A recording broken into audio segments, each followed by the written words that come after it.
Hello, my name is Madis, and today we're going to take a look at 5 new things coming in Thrones of Britannia, a Total War saga.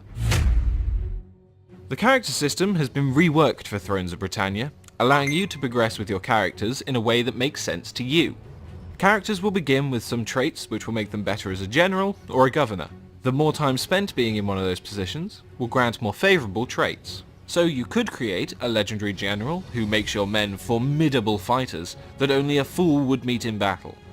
Or you could create one who can range far and fast, striking enemy settlements and sacking them for all they're worth.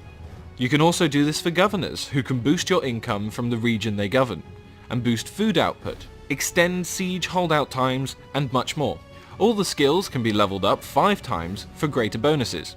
And throughout this process, all the skills are unlocked and can be selected, allowing you to decide how you want your characters to progress.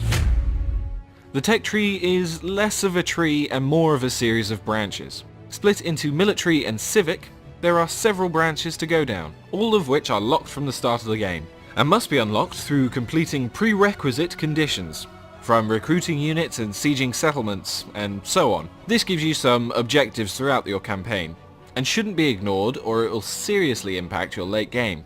These technologies will unlock new buildings, grant public order bonuses, raise the starting capacity of units, and upgrades to later game regiments. By breaking it down into branches based on different areas, such as melee infantry, spearmen, and agriculture, players can just research the techs in the areas that they want to, instead of being forced through other technologies to get to the one that they want. War is a balancing act, and your people will always want what they don't have.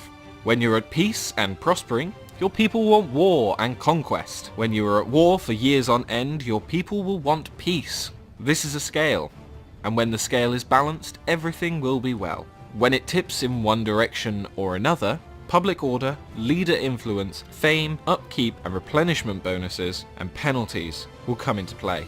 And the further it tips, the greater these will become. The scale places restrictions on your rule.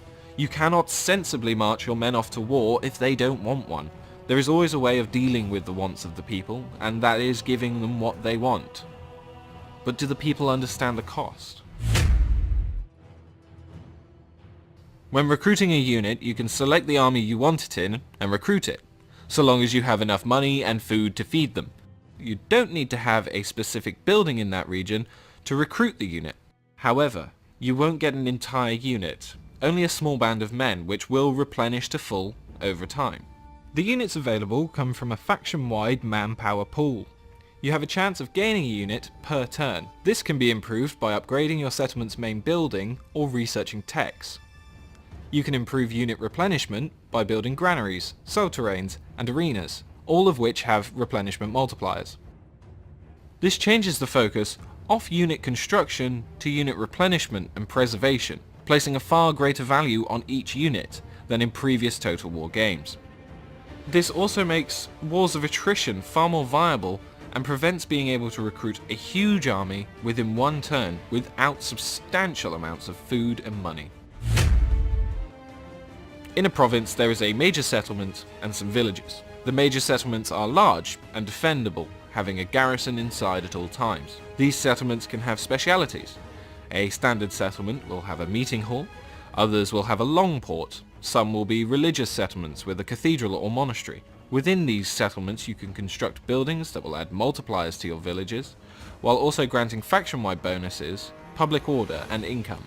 Villages are farms, churches, mines, trade resources and locations. These are the lifeblood of your kingdom, bringing in the harvest that feeds your people and the coin that pays them. If an enemy army invades your lands, they can take key strategic villages such as farms. If you don't have enough reserves, your men will begin to starve. Mines that supply you with the coin to pay your armies. If your men are not paid, their swords are not yours. When you take one of these settlements, you take the surrounding lands with it, and you can garrison your troops inside the village, which will grant you replenishment.